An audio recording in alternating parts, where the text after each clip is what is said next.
Mirá que nos íbamos a encontrar porque presentabas tu primera novela, no me lo creía hace no tanto. Y estamos acá. Estamos acá. ¿Cómo estás? Muy bien, ¿y Placer vos? verte. Qué lindo, qué lindo. Felicitaciones. Déjame decirte porque para los que nos gusta leer, y por ahí tenemos esa cosa de escribir, quiero felicitarte porque te animaste a publicar. Una común, ahí está, mira, una común amiga nuestra, que es, no vamos a decir nada más que las iniciales, María O'Donnell, cuando yo publiqué la novela me llama y me dice atrevido. Yo dije, uy, le pareció un bodrio y todo esto. No, te felicito que te atrevas, así que te felicito que te atrevas. Fue un atrevimiento y fue también sacar una cosa de adentro, ¿no? Que uno tenía. Eso cuando te dicen, bueno, hay que encontrar tu voz, tenés cosas para decir, encontrar tu voz. Para mí fue un placer. Yo tengo una rutina además, entonces me levantaba, fue durante el final del año pasado, me levantaba a las 6, 7 de la mañana cuando está el mundo en silencio, escribía durante 4 horas en la mañana, después seguía con mi rutina. Pero esas 4 horas de la mañana donde me permití inventar personajes, enamorarlos, que se mueran, que inventás un mundo, ¿no? Escribir una novela es realmente inventar un mundo. Yo soy muy lectora, soy una lectora agradecida, como decía Borges, entonces, y soy lectora de este tipo de libros, soy lectora de novela policial, de novela negra, de novela del poder, me interesa, me gusta, me atrapa.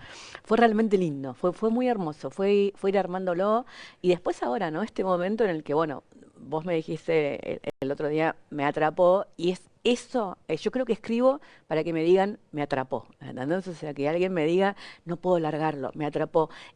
Hace mucho que no me pasaba con una novela, me atrapó, eso es como, es lo más lindo. Es el éxtasis, Es ¿no? eso el éxtasis, es Por que las dos quiero. estamos diciendo de El veneno del poder, Primera primera novela. novela tuya, que editó Sudamericana, que está en todas las librerías, en los mercados libres, en todos los puestos. Yo les digo, vayan a la librería, Vayan a compren, la que es re librería. lindo. Sí. Aparte los libreros lo recomiendan bien, te cuentan bien porque lo leen. Todavía en Buenos Aires hay muchos libreros que leen los Claro. libros y eso es precioso. Pero una novela, Es una aunque novela. hay mucha actualidad política, hay presidentes, hay candidatos a presidentes, hay expresidentes, es una novela. Es una novela, es absolutamente una novela. Yo creo y espero que sea la primera novela de una saga. Hay personajes que quiero que sigan Claro. porque me hacen mucha compañía. Diana Ortiz es un personaje que para mí tiene que crecer y tiene que ser, es un poco protagonista de esta, pero tiene que ser la protagonista sin duda de la que viene. Me dicen, bueno, parece tal o cual. Bueno, sí, obviamente cuando uno escribe una novela lo que hace es, yo tengo una suerte, muchos escritores tienen que investigar para hacer sus novelas. Bueno, ¿cómo es ser médico? ¿Cómo es ser, bueno, yo escribí una novela sobre el poder y la verdad es que hace 30 años que camino esos pasillos del poder o como periodista o como política, entonces tengo ese entramado, sé cómo es, puedo contar esas historias. Y viste que en la Argentina a mí me gusta mucho ese género, soy muy de mirar las series, desde, no sé, el de West Wing, Borgen, Madame Secretary, digo. Y en la Argentina no hay mucho, no hay nadie que haya contado, que haya hecho una buena serie o un buen libro sobre los presidentes, cómo es estar ahí adentro. Pero viste que además de haber políticos, hay periodistas, hay Hay jueces, todos. hay todos, Hay digamos. lobistas, hay dueños de medios, hay... Claro, para que tengo acompañante que es porque si no el te que nos olvidas. cuenta cuánto... ¿Te complica mirar el paso del tiempo tan finito? No, me gusta mucho el paso del tiempo, me gusta mucho la lentitud. Aprendí con el tiempo, voy a tener 60 dentro de poquito, y aprendí con el tiempo a disfrutar de la lentitud. Mira, hice una cosa últimamente que es una pavada, pero que no sabes lo que me cambió la mañana. Dejé la pava eléctrica y volví a la pava del fuego. Entonces, porque era como que si no hacer el mate de la mañana era un trámite. ¿Entendés? O sea, iba a la cocina, ponía la pava eléctrica, agarraba el mate y me iba con el mate y con el termo a la computadora. En cambio ahora pongo la pava, pongo el fueguito, voy poniendo el agua de a poco hasta que el mate se caliente, miro por la ventana mientras eso sucede, me tomo esos mates de la mañana parada al lado de la cocina con la pava en el fuego y recuperé ese momento. Recuperé tomar el mate a la mañana mirando la nada misma. Y me gusta la cosa artesanal de mirar que no se hierva el agua, no tener el cosito, el timer o el No, vas coso, no sé cómo. levantando la tapita, ¿viste? Eso. Vas levantando y mirás si sale humito, si no sale humito. Aparte, el pico de la pava tiene el grosor exacto para que caiga el agua justa y entonces después no se te tapa la bombilla. Bueno, todo ese proceso que era tan bonito, que yo estoy fascinada con el tema estoy pensando mucho en nosotros en la generación Z. ¿Viste? Y nosotros somos una generación que se acostumbró a todo, pero un montón. O sea, chicos, a mí no me vengan a correr, porque yo te hago una meme ahora y hablo con el chat GPT y todo lo que quieras, y yo aprendí a escribir en la Remington, pues aprendí a escribir en cursiva, y después usé la máquina de escribir Remington, y después usé la máquina de escribir eléctrica, y después usé la computadora con el CD, el más Claro. grande, el disquete, más grande, más chiquito, y el CD y el DVD, y ahora te escribo en lo que quieras. Entonces, todo eso a lo que me acostumbré, ¿no? Sin haber perdido lo otro. ¿Vos pensaste que somos la última generación analógica? ¿Entendés? Somos la última generación realmente que pasó de lo analógico a lo digital. Las que vienen después que nosotros son puramente digital. Mm. Y a mí todo eso me parece, por eso pienso mucho en, porque también nosotros vamos a tener una vejez muy diferente al resto de las que vienen, de antes que nosotras, digamos, ¿no? Yo tengo 60. Por él, digo, ya hay gente que nació y que va a vivir 150 años. Ponele que yo viva 30 más. Bueno, buscame, porque tengo un montón de cosas para inventar en estos 30 años, digamos. Bueno, cosa que te ha interesado porque hablaste de las viejas, la revolución de las Obvio. viejas y todo esto. eh, Como esto es una entrevista rara, este espacio es una entrevista que yo defiendo un montón, hago todo lo que los manuales dicen que no hay que hacer. Está muy bien la novela, está Wow. muy bien escrita, es atrapante, tiene los condimentos, los personajes son queribles y odiables. eh, no, no hay buenísimos y no hay malísimos. Hay una militancia tuya que yo conozco hace muchos años sobre los derechos de la mujer que aparecen acá, pero no con el dedo en alto, sino contados desde las anécdotas, por lo cual la súper recomiendo que Qué lean la bueno, novela, y gracias, más Luis. si nos gusta la política argentina y estamos ahí. Supongo que ya te deben haber dicho, es la novela del presidente Alberto Fernández, nombrado por Cristina, y está por venir Milei, Malson, y Sara en realidad es Karina Milei. ¿Y qué te pasa cuando te dicen eso? Mira, a ver, me parece que es inevitable que iba a suceder. Yo soy yo, con todas las yo que llevo puestas, digamos, ¿no? O sea, yo viví muchas vidas en una y las llevo puestas todas, digamos, ¿no? Soy aquella periodista, ahora sale la serie de Menem y soy la periodista que escribió El Jefe, digamos, ¿no? Y después aparece ahora el caso de Milei y los Menem y qué sé yo, y todos se acuerdan que, y fui la portavoz de Alberto Fernández sin duda, y también fui una diputada y fui una legisladora de la ciudad, y todo eso lo llevo puesto, y todo eso son privilegios que he tenido, enormes, digamos. A mí la vida me dio un montón de privilegios y de poder atravesar lugares y de conocer y de todo. Con lo cual, es obvio, es inevitable que digan eso. Yo le agradezco mucho a los buenos lectores, como es tu caso, pero no porque estés sentada acá, sino porque es la gente a la que realmente le gusta leer y que entonces muchos me han dicho, me pasé el primer capítulo tratando de adivinar quién era quién y ya en el segundo me olvidé de todo y me metí en la novela. Bueno, yo espero que pase eso y espero que pase mucho más eso con el segundo libro donde efectivamente se den cuenta que la intención que hay acá es contar historias del poder desde adentro, describir escenarios que para nosotros, mira, yo era muy jovencita cuando Jacobo Timerman me dijo algo que me marcó siempre en el periodismo, que es no te acostumbres a lo extraordinario. Lo que para vos empieza a ser ordinario, para el común de la gente sigue siendo extraordinario. Claro. Entonces, vos entrás todos los días a la Casa Rosada, pues yo entraba todos los días a la Casa Rosada a los 19 años. Vos entrás todos los días a la Casa Rosada, en algún momento te vas a acostumbrar. Para la gente siempre es novedad. Ese salón de los bustos, la alfombra roja, cómo se entra a un despacho, cómo se abre un cajón, qué hacen los granaderos, existen los granaderos de verdad, qué hacen cuando no están parados en la puerta.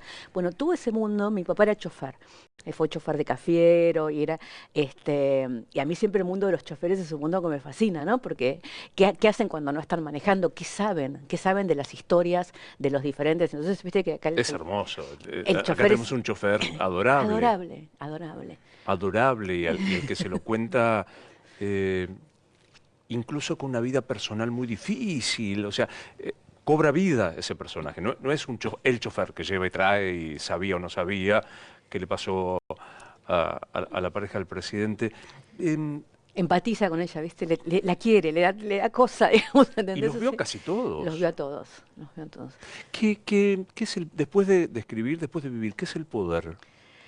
El poder es el lugar más transitorio del mundo y lo más tonto que hace la mayoría de la gente que llega al poder es creer que dura para siempre. Es un momento, es un instante. Nadie tiene poder para siempre. Ningún tipo de poder es para siempre. Yo creo que donde mejor vi representado el poder es en Game of Thrones. ¿Viste esa idea de la rueda? Que la rueda gira y sube y en algún momento estás arriba y otro abajo y en realidad hasta que no rompes la rueda no rompes con ese sistema. Yo desde muy chiquita me di cuenta que esto era así porque no me quedó más remedio. Vos pensás, Luis, yo era una piba de Punta Alta, efectivamente hija de una docente y un chofer, 6 hermanas mujeres, que de repente a los 19 años el destino quiso que esté subida a aviones, viendo presidentes, ¿entendés? Obviamente yo era turista en ese mundo, siempre fui turista en el mundo del poder, por eso también puedo contar tantas cosas, porque lo miro, me asombro, siempre me asombra, siempre soy turista, nunca me la creo, nunca maltraté a un chofer, nunca maltraté a un mozo, ¿entendés? Porque son los pares míos en esos lugares, eran esos, son esos, digamos. Y he visto a gente creérsela sin darse cuenta que el día que termina, el día que salís de ahí, no te llaman más por teléfono, no te suena más el teléfono. Literal. Literal. Literal, amigo, o sea, date cuenta. O sea, digo, obviamente sos una persona que tiene poder y que el poder sigue es Cristina Fernández de Kirchner, bueno, Macri, digo, ahora, secretarios, subsecretarios, ministros. Vos decime, ¿qué nombres de ministros de Alberto Fernández te acordás? Sí, claro. Poquísimos o nada. Nada. ¿Qué nombres de ministros de Macri o del mismo Menem te acordás, entendés? Entonces digo, yo eso lo tengo clarísimo, ¿entendés? Y de mí se acuerdan bastante más, porque todavía me siguen, de mí se acuerdan. Pero bueno, porque sigo haciendo cosas públicas, digamos, pero digo, los que están ahí y se la creen, realmente la pasan muy mal después, digamos, ¿no? Porque después, el día después, es volverse a tu casa, lo que hiciste, los que están.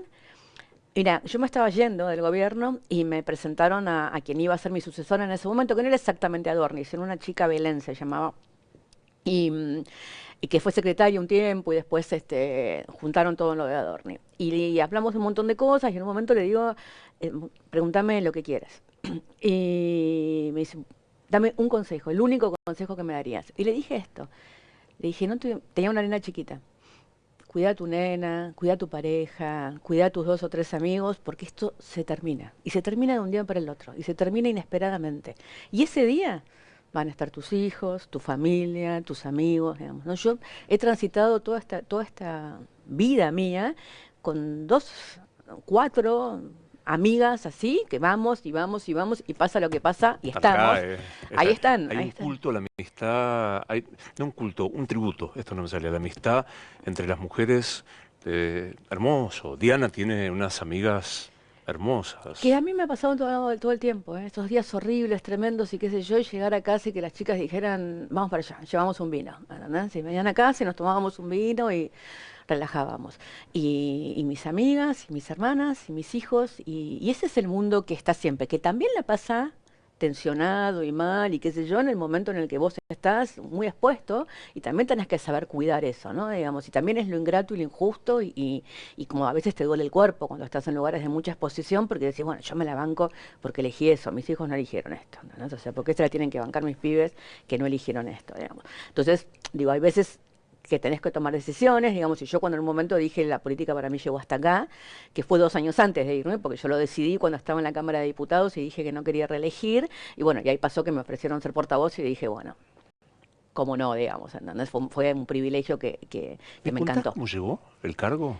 Porque yo efectivamente en el cierre de listas del 21 le dije tanto a Máximo Kirchner como a Sergio Massa, que eran mis jefes en la Cámara de Diputados, que yo no quería reelegir.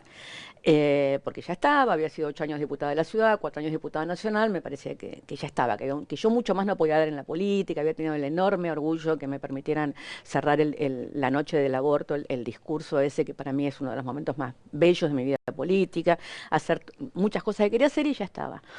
Entonces ellos fueron y le dijeron a Alberto Fernández, Gabriela no quiere reelegir como diputada, no la perdamos, ¿por qué no la llamas al Ejecutivo? Y ahí fue cuando me llamó Juan Manuel Olmos y durante un tiempo me duró la fantasía de que estaba ahí como parte del acuerdo entre los diferentes sectores y que yo iba a poder representar una política de gobierno, digamos. Bueno, fue muy complicado. O sea, todos sabemos, el resto es historia pública, digamos.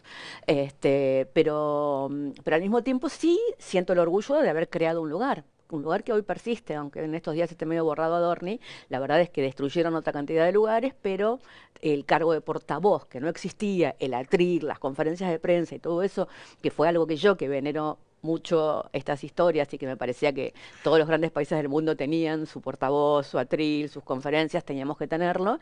Y bueno, eso se pudo construir y aún hoy está, digamos, y me parece que está bueno, ¿no? ¿Es un buen portavoz, Adorni? Yo creo que hacen lo que tienen que hacer. Lo que pasa es que a veces los periodistas nos piden a los portavoces que gobernemos y nosotros no gobernamos. O sea, un portavoz lo que tiene que hacer es defender de la mejor manera posible las políticas del gobierno del que forma parte, digamos. Por ahí, si tiene suerte, puede participar de alguna discusión política donde le permitan decir, miren, si hacen esto nos van a matar, digamos.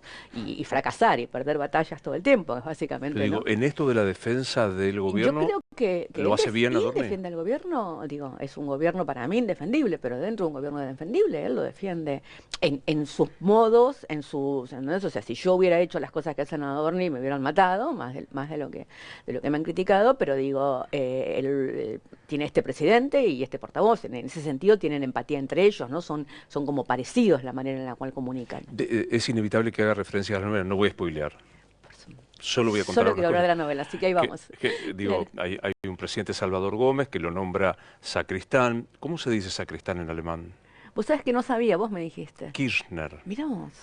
Yo dije, es Alberto nombrado por Cristina, Cristino, en este caso, porque es un, en cualquier caso, tanto la impresión que yo me llevé de sacristán como de Gómez es que padecen el poder, o sea, en el fondo lo padecen al poder. ¿Todos padecen el poder? O Menem, que vos lo seguiste en aquel libro y que yo sigo recomendando, icónico, que es El Jefe, Menem daba la impresión que lo disfrutaba. Menem disfrutaba, Alberto padecía. ¿Qué hay ahí? Yo creo que Menem disfrutaba el poder, que lo disfrutaba siempre y que lo disfrutaba aún desde un lugar inentendible, como fue ser capaz de salir como salió de la muerte de su hijo, ¿no? Digamos. Mm. Zulema enloqueció. Zulema efectivamente hizo lo que yo creo, me siento una madre, cualquier madre haría en esa circunstancia, que es enloquecer. Enloquecer buscando justicia, enloquecer pensando que la vida no tenía sentido, digamos, todo lo que a una madre le puede pasar, uno se imagina, aunque es muy difícil de ponerse en el lugar de una madre a la que le pasó lo que le pasó a Zulema, que puede pasar. Menem, vos te acordás, o sea, helicóptero, ¿Te deditos acordás? ¿te acordás? Saliendo ¿Cómo del... no me voy a acordar? pues, ¿te acordás? Digo, Claro. te pregunto a vos que estabas Deditos saliendo en del alto, helicóptero deditos en y haciendo alto, el y gesto. 3 meses después las elecciones, digamos, y ganando las elecciones, digo, ¿no? Menem realmente tenía una cosa del poder muy árabe, ¿no? Muy fuerte, muy de eso, de disfrutar el poder. Cuando te dicen los niveles de corrupción que había en el menemismo y todo lo demás, todo eso es absolutamente cierto. También es cierto que el tipo tenía una fascinación con el poder y lo ejercía. Digo, yo en eso sí criticaba mucho, muchas veces, discutía, no criticaba con algunos colegas que el famoso Menem es un boludo. A ver, chicos, Menem no es un boludo, Macri no es un boludo, nadie llega a presidente si es un boludo, ¿no? O sea, alguien llega a presidente Eso porque verifica, ¿no? ¿eh? Nadie llega a ser... Nadie llega a presidente si es un boludo. Tenés diferentes cosas, tenés otros niveles de conciencia, otros niveles de atención, te dedicas a otras cosas, tendrás estilo. A mí Menem una vez me dijo, yo soy empezaban las computadoras, entonces hablábamos de qué eran las computadoras y me decía, bueno, yo me di cuenta que soy una computadora. No tengo grandes ideas, pero entre dos opciones siempre elijo la correcta. Y entonces escuchaba, el tipo escuchaba mucho, el tipo tenía unas cosas, ¿te acuerdas que decía que te hacía control mental con el método Silva o no El sé? método El Silva. método Silva de Qué control viejos mental. somos. No, pero La sí, generación Z. Ahí claro. estamos, claro. Sí, sí, sí, él decía que... Y aparte me lo hacía. Yo una vez estaba en una entrevista con él, estaba con una taza de té y agarraba una cucharita, ¿viste? Y la sostenía así y la tiraba, tac, como si yo dijera, ¿viste? Acá. Y la cucharita caía haciendo equilibrio. Me decía, no, eso es por el control mental que tengo. Menem disfrutaba. Menem disfrutaba. ¿Alberto? No, yo no sé, yo creo que, que le quedó un poco grande, te lo voy a decir así, para decirlo, ¿no? O sea, como que había sido un gran jefe de gabinete y que era eso, digamos, era un tipo que podía ejecutar bien las decisiones de otros, digamos, pero que les costaba mucho tomar sus propias decisiones. Entonces, en esa marea, digamos, no creo que la haya pasado bien, no creo para ella. No lo vi disfrutar, no lo vi disfrutar del poder. Cristina disfruta del poder, obviamente, disfrutó mucho del poder. Aún también habiendo tenido momentos tan difíciles, ella dentro y fuera del poder, digamos. Y Milei me resulta un personaje difícil de entender, ¿no? Digamos, porque me parece que ahí hay algo... no, yo no voy a diagnosticar, porque los temas de salud mental son temas demasiado serios como para que nosotros digamos pavadas sobre salud mental. Pero sí me parece que le falta la templanza y el equilibrio para poder ejercer bien un lugar donde hay muchísimo... O sea, ser presidente es decidir todos los días cuando te levantás no sobre los grandes temas que a veces son los que están en los diarios, pero digo, tu política económica define el futuro de una persona, de cada una de las personas de este país. Cada pibe que nace hoy en una villa tiene el futuro asignado. Cada pibe que nace hoy en una villa seguramente no va a llegar a tener estudios, seguramente no va a llegar a tener un futuro como el que la mayoría de nosotros llamamos para nuestros hijos. Entonces, esa carga y esa responsabilidad, digo, tenés que tener una templanza muy especial, ¿no? Para manejar Ahí eso. en la novela aparece una hermana, Sara, del presidente Gómez, que le prepara desde tecitos hasta ambientes se Cositas. parece un montón a Karina. Sí, pero Menem tenía su bruja. Y todos, digo, sí yo siento que lo que conocí, de los que conocí, incluido Macri, Macri tenía su bruja De también, paso, recordemos tu libro de Macri, ¿no? mi libro de Macri, el pibe también. Bueno, también por eso a mí lo que me pasa es eso, digamos, yo conocí mucho a Menem, conocí mucho a Macri. En los dos casos, tanto en el jefe como en el pibe, la crítica desde la política era, bueno, pero están novelados. Entonces dije, bueno, ahora hagamos una novela. O ya que sí, Me decían ¿quieren que aquí novela?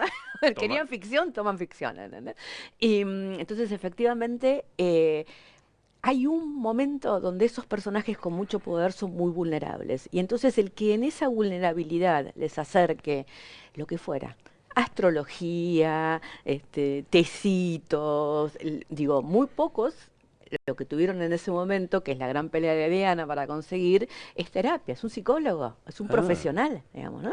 Digo, Menem no creía en la terapia, Macri no creía en la... Después Macri empezó a hacer terapia, va a un gran al analista, gran pero analista, pero al principio no quería saber nada, tenía también su bruja, digo, todos tenían, el Cafiero tenía, yo me acuerdo de la bruja de Cafiero, digamos, en un momento, mi primer premio como periodista, un premio de TEA, el premio Estímulo, ¿te acordás que daban el premio sí, Estímulo?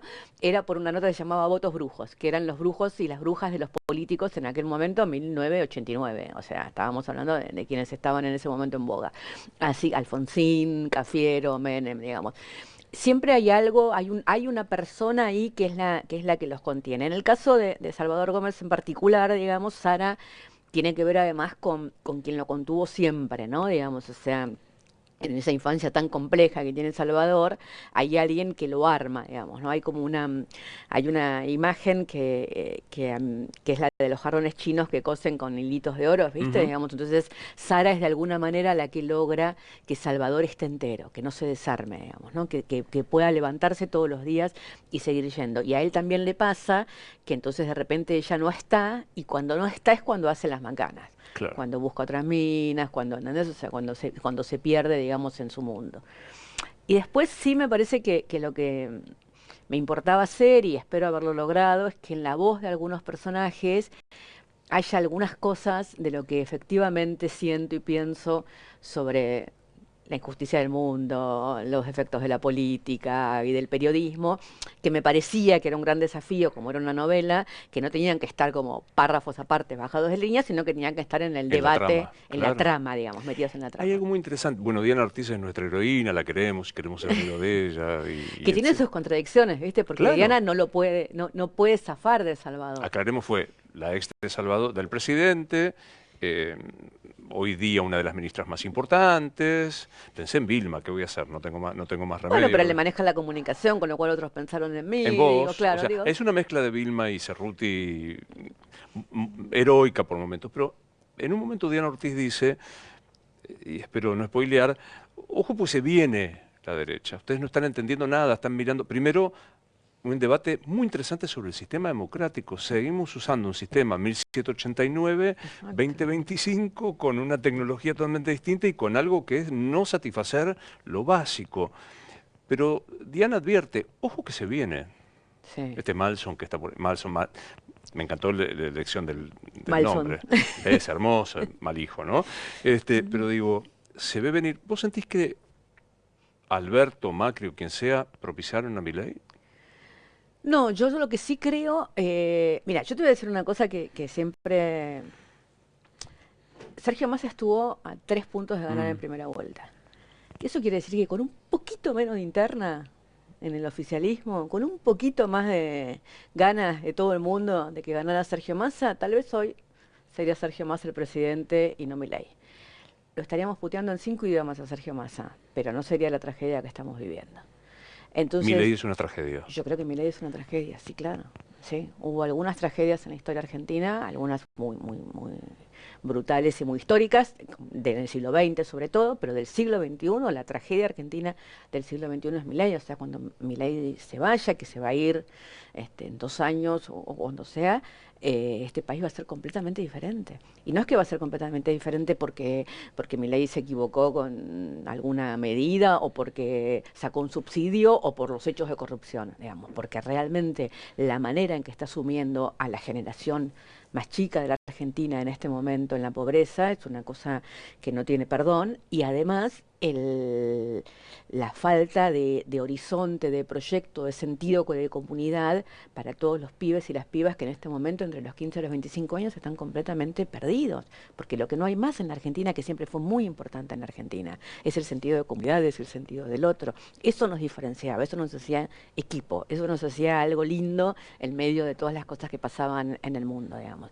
Y lo que está haciendo Milei con esta cosa brutal, de odio, de violencia, digo, yo hay una cosa que mira, yo en el libro El Big Macri, es un libro muy chiquito que saqué después del pibe, que no tuvo demasiada trascendencia, pero sí, a mí me importaba contar que Macri en ese momento intentaba hacer algo que no logró ser y que yo creo que el que lo logró ser es Milei. El libro preferido de Macri, no sé si vos te acordás, era El Manantial. Es un libro de Ryan, que es una americana que inventó, que fue la propiciadora en su momento con este libro del Tea Party, que decía las mismas cosas que dice Milei, que el colectivismo es el problema, que son los parásitos que te los meten en la cabeza, que esto, que lo otro, y qué sé yo, en aquel momento, te estoy hablando del 1950 en Estados Unidos, estábamos hablando del colectivismo ruso y de toda esa idea, digamos, de que los soviéticos y qué sé yo. Bueno, un siglo después, o sea, o 70 años después o lo que fuera, Milei está usando exactamente las mismas ideas, que son las ideas que en Alemania terminaron en la Alemania nazi, ¿no? Porque digo, la escuela austríaca y toda esta cosa, digo, ¿quién pudo llevar en Latinoamérica adelante el liberalismo de Milei? Pinochet. Digo, la escuela liberal económica que está propiciando Milei acá solo se pudo implementar con Pinochet, ni siquiera Videla en la Argentina la pudo llevar adelante. Pero me quedé pensando en esto, definiste a Milei como una tragedia. ¿Macri fue una tragedia también?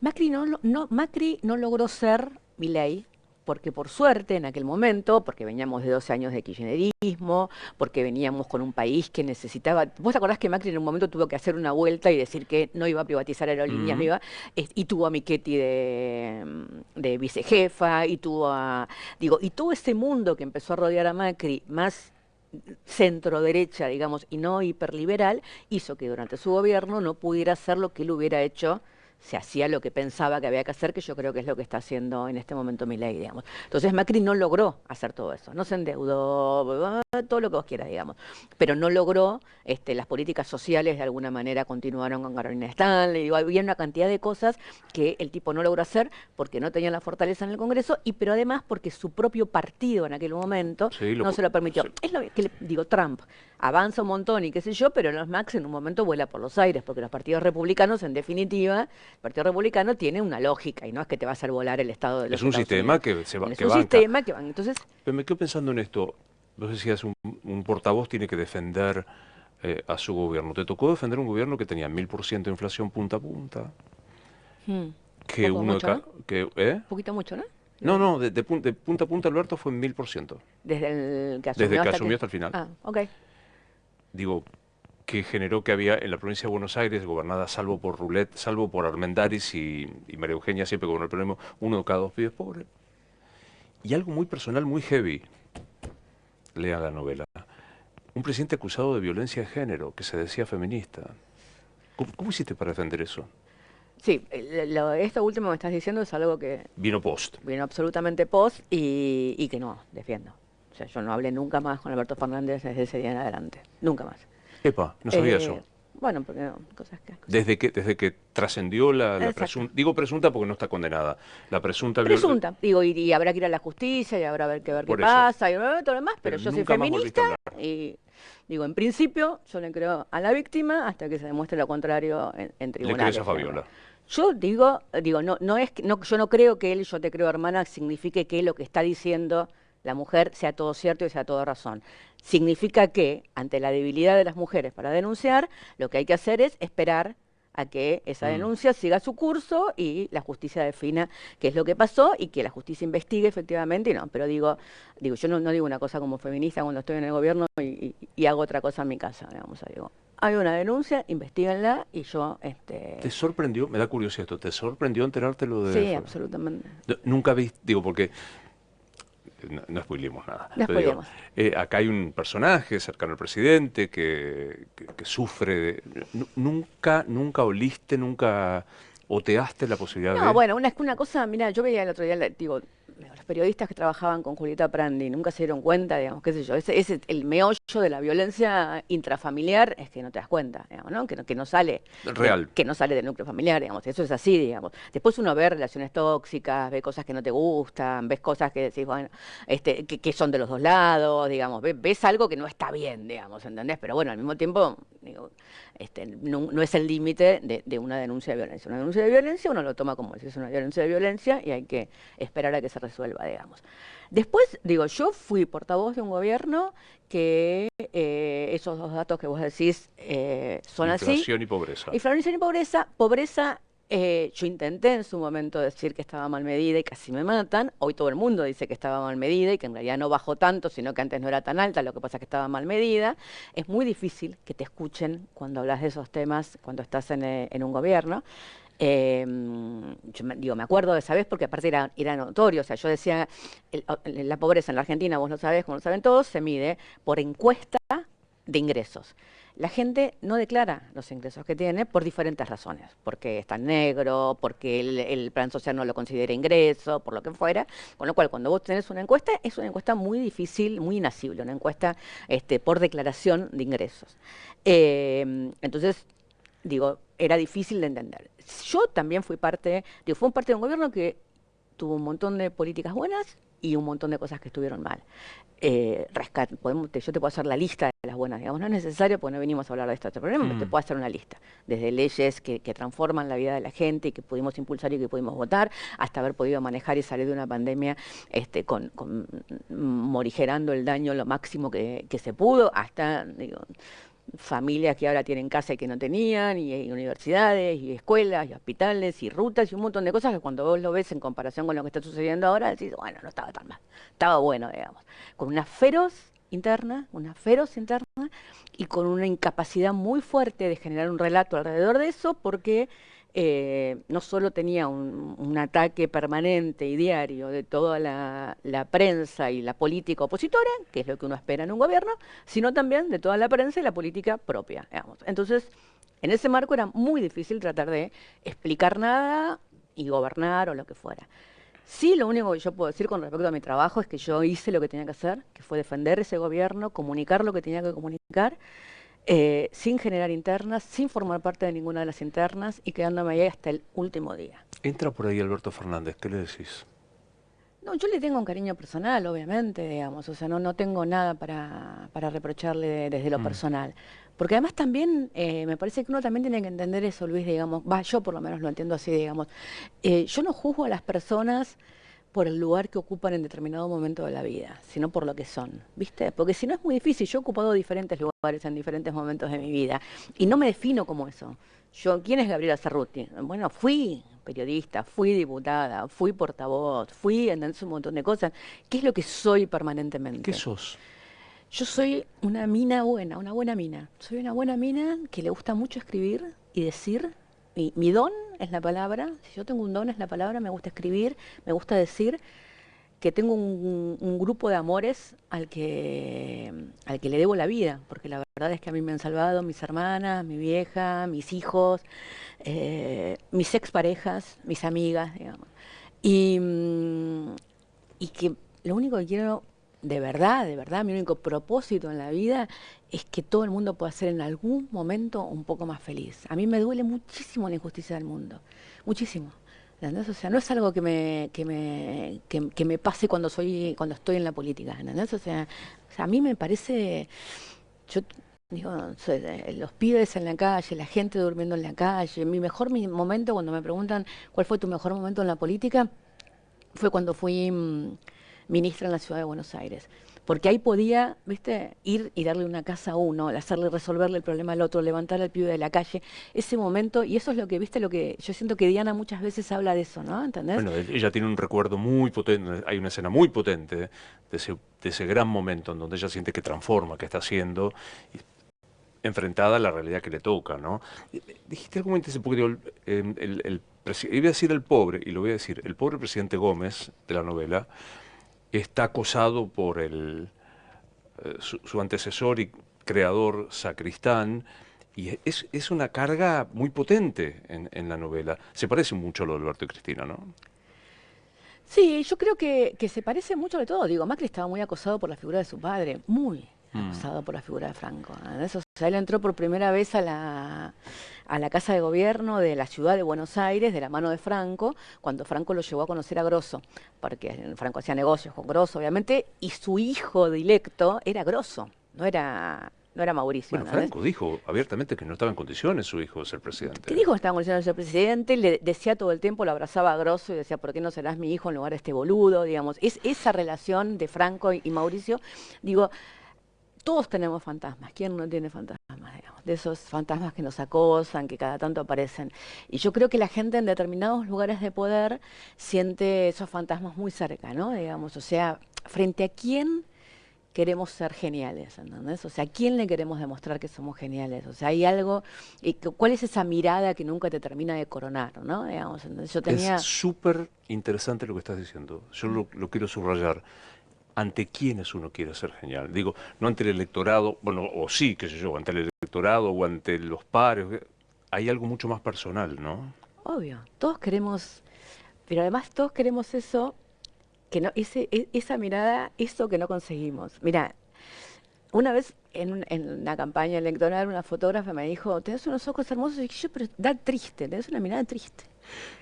Yo, yo creía que me comía la vida y qué sé yo. Entonces, hablando en terapia, ¿viste? Empezamos a hablar de... Y entonces, el terapeuta en un momento me dice,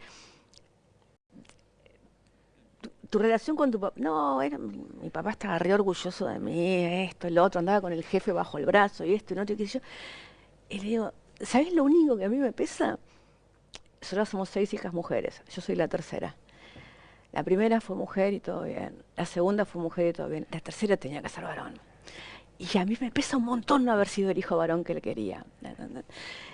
Y fue como, ay, qué alivio que lo pude decir, ¿entendés? Digamos, porque yo podía hacer todo lo que mi viejo quisiera, famosa, exitosa, bestseller, qué sé yo. Lo que nunca iba a hacer es el hijo varón que no tuvo. Y eso me pesó toda la vida. ¿Entendés? Y me pesa. Quizás sea por eso que Cerruti y Diana Ortiz sean tan potentemente feministas. Está frente a alguien de los que cree que, por lo menos en el siglo pasado, no sé, este año no me atrevo a discutirlo, hubo dos grandes movimientos de verdad transformadores, el Ujú. feminismo y el ecologismo, qué sé yo. El resto Sí. no me interesaba tanto, ¿no? Y hoy tan en desprecio, ¿no? Esta cosa de feminazi, de donde hay una mujer, hay un privilegio injusto. Bueno, son oleadas, ¿no? Yo creo que son oleadas. Las que somos feministas desde los 80 fuimos y vinimos y lo vimos todo ese tiempo. Igual que los derechos humanos, digamos, ¿no? Yo me empecé a escribir mi tesis del doctorado en el año 96 en Londres sobre por qué la Argentina no recordaba más. ¿No? ¿Por qué se había muerto? Porque Astiz estaba en las discotecas y bailando ya no había la marcha contra el indulto, la primera marcha contra el indulto fue masiva. Una vez que salieron los indultos, nadie salió a la calle. Esa noche en Plaza de Mayo no había nadie. Y Menem estaba queriendo hacer el monumento a la reconciliación en la ESMA. Y parecía que ya nadie más recordaba en la Argentina. Ahora creemos que siempre, ¿no? Los únicos que recordaban persistentemente eran los organismos, la madre, las abuelas, Adolfo, ¿no? ¿Y qué pasó? En el 95 se armó la agrupación Hijos y los hijos tomaron la posta de los padres. Y entonces, y de repente, viste, en el 2003, de repente el tema de derechos humanos volvió a ser un tema central en la Argentina, porque los hijos y después los nietos. Y son oleadas, ¿no? Digamos, es como en la Alemania nazi, cuando los pibes en los 70 le preguntan a los padres si vos qué hiciste en la guerra, papá, es la primera vez que se discute la responsabilidad de la sociedad civil durante el genocidio en Alemania. Entonces, yo creo que son oleadas y creo que el feminismo tiene oleadas. Tuvimos la oleada de los 80, de la apertura democrática, donde conseguimos el divorcio y la patria potestad compartida. Tuvimos la oleada de la marea verde y todo lo que pasó ahora, y ahora es un momento por errores propios, porque también estamos viendo a la generación que ya nace con esas conquistas. ¿Viste? Es como si te digo, Claro, nosotros somos los analógicos y al mismo tiempo la generación que viene nuestra cree que no hay ningún problema en ser gay, en ser lesbiana, en casarte con quien quieras, en amar. Esas cosas ya no están en discusión y no se preguntan quién las conquistó. No es muy sé. interesante porque Diana y sus amigas hacen un debate sobre esto, sobre el tema de, algunos dicen, la exageración, la cancelación. Aparece acá discutida en tu Yo novela. creo que me parece que hay que discutirlo, porque además también me parece que hubo un momento en el cual cuando vos mezclas el feminismo con la política, todo empieza a complicarse. Entonces, Hmm. de repente, digo, lo que está sucediendo hoy en Gaza, digo, el genocidio sobre el pueblo palestino, lo que está pasando y todo, nos llena a todos de De indignación angustia. y de angustia y de pensar que estamos siendo contemporáneos de otro genocidio más. Y al mismo tiempo, no por eso Me yo voy a solidarizo. reivindicar, Hermosa. reivindicar Irán, digamos, ¿entendés? Esta escena es hermosa, como diciendo, Claro. che, no es mucho, o No, sea, chicos, Irán no, o sea, ¿entendés? O sea, todos sabemos que en Irán las mujeres la pasan, ¿entendés? Como y la los gays son y los gays son asesinados y... asesinados, y yo digo, ¿por qué? ¿Entendés? O sea, chicas, no es el Em, momento de que discutamos Cuba, todos sabemos lo que pasa en Cuba con los negros y con los gays, no vamos nunca a discutir Cuba. yo quiero que lean mucho la novela de Gabriela, que se venó el poder, que ahora la vamos a ver para que la encuentren fácil en las librerías. Ahí está. Esta es la novela. Trajiste a Astiz y todos nos acordamos de aquella nota de 3 puntos. ¿Recordás? ¿Pasaron Enero, cuántos? Yo no quiero saber ni cuántos años pasaron. enero del 98. Yo me ¡Wow! acababa de casar con el padre de mis hijos, me casé en ¿Qué, diciembre y en enero, pobre. mirado para atrás, qué ves ahí? Vos cuando me preguntás qué soy, ¿entendés? Es eso, digamos, ¿entendés? O sea, ¿yo por qué hice esa nota en ese momento? ¿Buscaba la gran primicia periodística? ¿Buscaba la gran nota periodística? No. Buscábamos con Claudia Acuña, que éramos codirectoras de la revista, 3 puntos, desesperadamente ver cómo instalábamos el tema de lo que había pasado en la ESMA, porque Menem quería demolerla para construir ahí el monumento a la reconciliación. Entonces, por una sucesión de azares, que es que yo, como había escrito el jefe, conocía a quien había sido el edecán de Menem, que era Sasá Martínez, ¿te acuerdas? Uf, Sasá Martínez, lo busco a Sasá Martínez, le digo que necesito saber, hablar con alguien que haya estado en la ESMA, qué sé yo, y me dice, bueno, mira, Astiz por ahí quiere hablar. Sí, porque siente que es un momento de reivindicarse y de contar efectivamente lo que él hizo y lo que no hizo y qué sé yo. Bueno, y efectivamente pasó una escena muy divertida de esas que nos pasaban en aquella época analógica, porque obviamente no teníamos WhatsApp. Entonces, un día salgo de la revista 3 puntos y Rusi, que era la secretaria de mesa de entradas, me dice, Gabriela, te estuvo llamando todo el día un señor Alfredo, pero como no me dijo el apellido, no te pasé. Me dijo así, no, claro. no. Bueno, hablé con Alfredo Astiz, fui, hice la nota.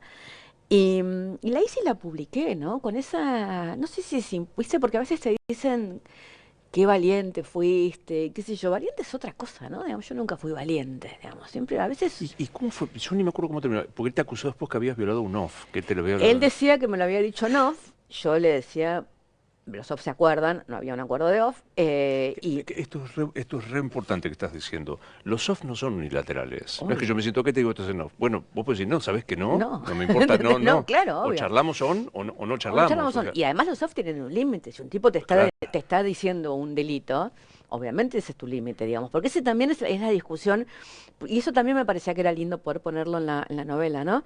Em, yo también vi la degradación del periodismo en estos años, digamos, ¿no? Digo, todos vivimos la degradación del periodismo. Che, estaba mal ser millonario si eras periodista en los 90. Estaba mal. No era normal que los periodistas fueran multimillonarios, ¿entendés? No era normal que un periodista recibiera guita de un gobierno. Estaba mal. O sea, la idea de que un periodista cobre de los gobiernos es muy reciente. No es que esto pasó siempre, ¿entendés? O sea, hace muy poco tiempo que algunos periodistas, y a mí a veces me llama la atención como algunos pibes jóvenes, copados, de streamers y qué sé yo y todo lo demás, algunos periodistas los tratan como eh, qué cancheros sos, ¿entendés? O sea, tipos que son delincuentes, o sea, que hicieron su fortuna, digo, realmente cobrando para decir o para no decir o extorsionando. y es eso del periodismo. Viste que hay dos tipos de periodistas en la novela. Están esos, está el señor que Mm. cobra del señor 5 y de acá y de allá y de todo lo demás. Y está el otro, que no cobra, pero que también es un tipo de periodista que se fue degradando con el tiempo, que es el que se sienta a la mesa del poder, el operador, que se sienta en la mesa del poder y te dice lo que hay que hacer, lo que no hay que hacer, el que opera con las notas y qué sé yo.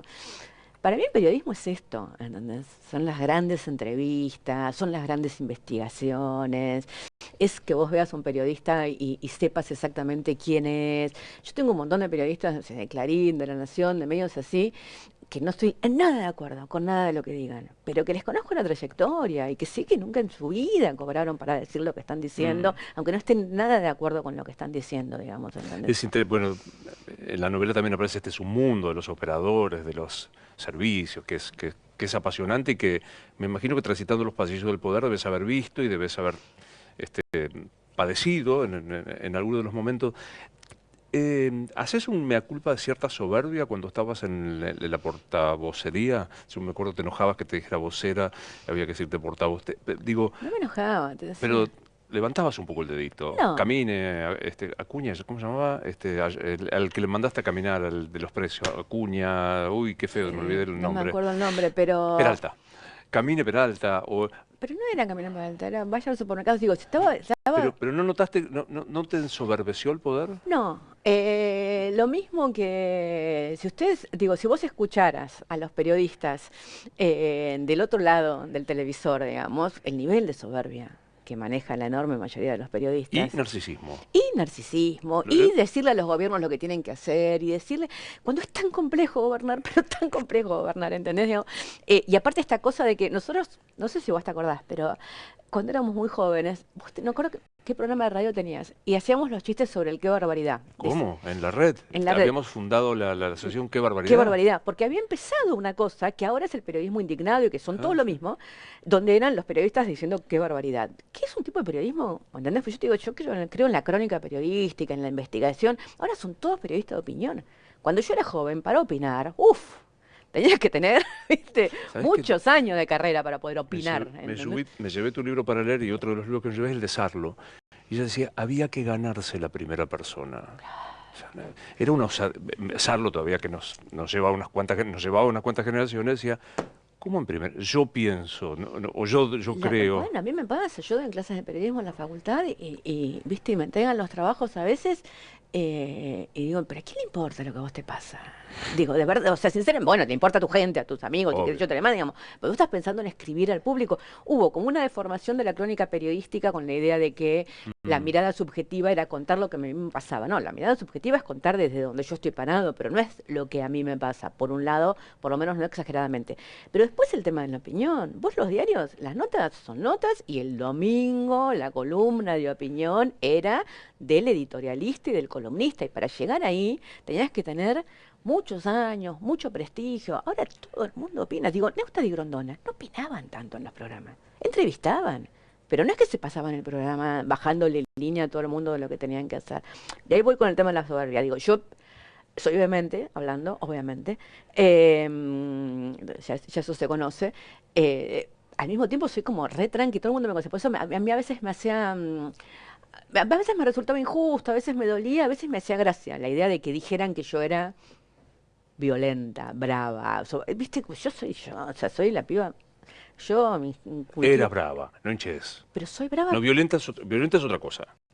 Pero brava sí. Pero soy brava, claro que soy brava. Soy discutidora, soy vehemente, defiendo mis ideas, más visto en la Cámara de Diputados. Es lo que tengo que hacer, es mi rol, digamos, ¿entendés? Pero digo, yo di una conferencia de prensa por semana, le contestaba a todos los periodistas todo lo que quieran, a veces 15, 20 preguntas, porque sorteaban entre ellos quién podía preguntar. Viste, después había esta cosa de las corporaciones, ¿no? De que vos no podés nada, cualquier cosa que dijeras, ¿entendés? Y a veces se pasaba que, digo, la sala de periodistas de la sala de gobierno es compleja. Vos tenés gente que está ahí hace muchísimos años, que ya no va más a los medios y que está ahí igual. Entonces, y a veces obviamente, digo, me equivoqué un montón de veces, digamos, sin duda. También es cierto que yo a veces creía que había terminado de hacer una conferencia de prensa divina, perfecta, diciendo todo y que sé yo todo lo demás, y cuando miraba la tapa de los diarios decía, yo no dije eso. porque a mí me tocó empezar a dar las conferencias de prensa en el momento del clickbait, ¿no? De que entonces a veces pasaba que los periodistas estaban en la sala y ellos no habían mandado todavía la nota a la redacción y ya El el anticipo se pibe vea. había hecho el anticipo y el pibe que había hecho el anticipo lo había hecho poniendo las palabras que sabía que iban a generar más clic, digamos, ¿no? Entonces, sí, fue difícil, no me quejo, porque no soy de las que se quejan, digo, cosas malas son otras. Entonces, o ¿Hay, sea, hay Dianas Ortizes en el poder? sí, claro, hay gente maravillosa en el poder y hay gente maravillosa en la política, digamos. La verdad es que el 90% de la gente. Por eso a mí a veces me resulta, te voy a decir algo que por ahí es antipático, pero tampoco, también es que tampoco soy la mina más simpática del mundo. Cuando Vidal dice ahora, bueno, está haciendo toda una campaña porque deja la política y tiene que salir a trabajar. Amiga, todas cuando dejamos la política salimos a trabajar. Tío. Yo dejé la política en el 2015 y puse un boliche en San Telmo. O sea, siempre di clases en la universidad, siempre escribí libros porque se me termina el sueldo de ministra y tengo que buscar un sueldo de otra cosa. El 90% de la gente le pasa eso. Los casos que aparecen en la prensa, los casos que aparecen, digo, son muy poquitos y son los que efectivamente están de alguna manera enquistados en el poder y pasan de un gobierno a otro, de lo que fuera, digamos. La enorme mayoría de la gente que está en la política y que está en un gobierno lo hace porque cree en lo que está haciendo, trata de hacer las cosas bien, no roba, se frustra, se pelea. Después hay el 10% de la gente que está en la política, que igual es un montón, porque hay Mm. muchísima gente en política, con lo cual el 10% de la gente que está en la política sí quiere permanecer y quiere quedarse, y eso es donde también forma parte del libro esa discusión de, bueno, en qué momento, cómo es un cierre de listas, que la gente que, los nombres que se tiran en un cierre de listas, ¿qué son? De gente que qué quiere hacer. ¿Vos sabés qué proyectos querés presentar cuando seas diputado? ¿Y por qué vas a ser candidato a diputado? Si no tenés ni idea qué proyectos querés presentar, ¿entendés? No va a pasar. Salís de acá y te llama Milei y te dice, necesito que me ayude como portavoz en el caso españolo. No, claro, yo no podía hacer nada. Digo, yo fui portavoz, orgullosamente portavoz, de un gobierno al que votó la gente como yo, que sacó casi el 40% de los votos en la primera vuelta y que tenía un destino, que tenía un proyecto, que tenía... Mira, si hay algo que fue permanente en este país, no es el peronismo. Si hay algo que fue permanente en este país fue el liberalismo. El liberalismo gobernó durante los gobiernos militares, el liberalismo gobernó poniendo a Cavallo en el gobierno de Macri, el liberalismo gobernó, digo, ¿hay un personaje más planta permanente del Estado en este país que Sturzenegger? Es el tipo que ha estado con los militares, con Macri, con De la Rúa, ahora con Milei. Esa es la verdadera casta corrupta de la política argentina, digamos, ¿entendés? Entonces, eso es una línea. Hay dos grandes líneas en Argentina. Están los liberales y están los populares. Y esto ha sido así desde 1800 en adelante.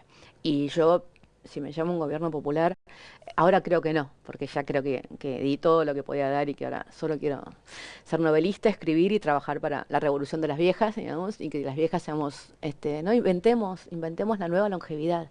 ¿Qué vamos a hacer con este montón de vida, con este montón de años que se nos sumó? De En un repente, sistema que cree que terminás a los 60 y es que es un sistema que todavía está preparado para que para termines eso, a los 60. A los 60 te jubilabas y te ya ibas a está. cuidar a los nietos y ya estaba. Y le molestás al sistema, porque en realidad el sistema está pensado para que vos sirvas mientras sos productivo. Y sos productivo de los 20 a los 60. ¿No? Entonces, ¿por qué sos productivo? Porque producís y porque consumís. Después de los 60 efectivamente consumimos menos. Efectivamente vamos más lento. Efectivamente nos importan otras cosas. Y eso en este sistema, que cuando se paró 2 años durante la pandemia colapsó, este sistema necesita velocidad, consumismo, producción. Entonces yo creo que la revolución, de verdad lo creo, viene por ese momento, después de los 60, donde esta generación, que se acostumbró a todo durante toda la vida, la generación Z, que es la generación más resiliente de la historia de la humanidad, que pasamos del Winco al cassette, al DVD, al MP4, MP5, MP6 y ahora el Spotify. Bueno, y que sin embargo en todos esos formatos seguimos escuchando a Fito Páez, ¿entendés? Porque también lo que nos pasa, digo, es que la mejor música del mundo se hizo cuando nosotros éramos jóvenes, digo, y seguimos escuchando los Beatles y seguimos, yo ayer escuchaba Bob Dylan y mi hijo me preguntaba, perdón, ¿y esto? ¿No? ¿Cómo? ¿Cómo? ¿Entendés? ¿Cómo? Claro. ¿Cómo? Ah, Entra por ahí Cerruti a los 16 con 40 de experiencia, ¿le decís algo? sí, claro, hacete menos problemas. No pasa por ahí. no pasa por Es ahí. más fácil, ¿no? Es más fácil, todo importa un poco menos. Las cosas que importan de verdad te das cuenta, no te confundís. Y, y ¿sabes qué? Hacete menos problemas por los tipos. Mi gran consejo, la cantidad de tiempo, energía, ansiedad que gasté en tipos que hoy no existen en mi vida, que no tengo ni recuerdo, ¿entendés? A todas las pibas jóvenes, básicamente lo que les diría es, si no es pasar de largo, no gastes tiempo ahí. ¿A qué se parece que un hijo te diga mamá te amo? Qué sé yo, mis hijos son, es otra cosa, ¿no? Es otra dimensión de la vida. Y viste que está todo el debate, si tener hijos o no tener hijos, y yo respeto todas las posiciones, y me parece bárbaro. Yo mi vida no sería absolutamente, no habría hecho nada en mi vida si no hubiera tenido hijos, ¿entendés? O sea, ¿qué hiciste en tu vida? Tuve a Lucio y a Sofía.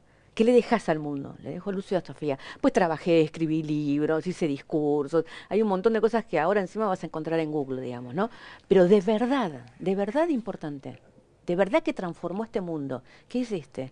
Estoy dejando dos personas maravillosas que van a seguir transformándolo. Nada menos. Bueno, mira, tengo que hacer esto que es impactante, que es empujar el tiempo. Es como un acto, esto sí que es un acto de soberbia, Opa, ¿ah?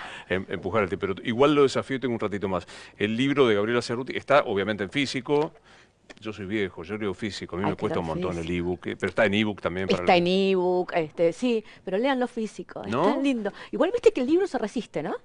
El libro se Sí. resiste. Y aparte el libro no, el ebook sí, se subraya, Daniela Merreta, es difícil subrayar. Yo acá subrayo, escribo, mira, escribo, ¿Qué pongo subrayaste ahí? jaja, ¿por qué habré puesto un jaja?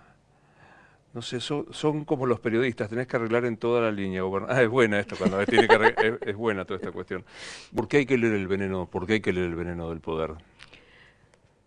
Para disfrutarla, para pasarla bien, para que te atrape, para pasar un rato, para olvidarte de otras cosas.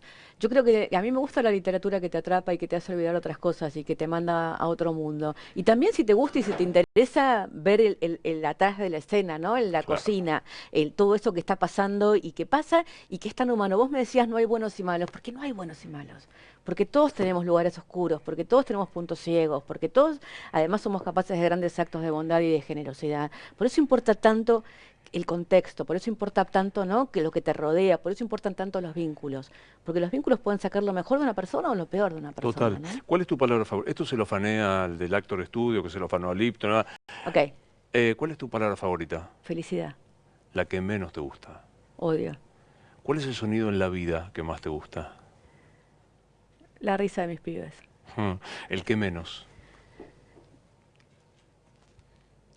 Me molestan los ruidos de los aviones, ¿Cuál es tu insulto favorito? la concha de la lora.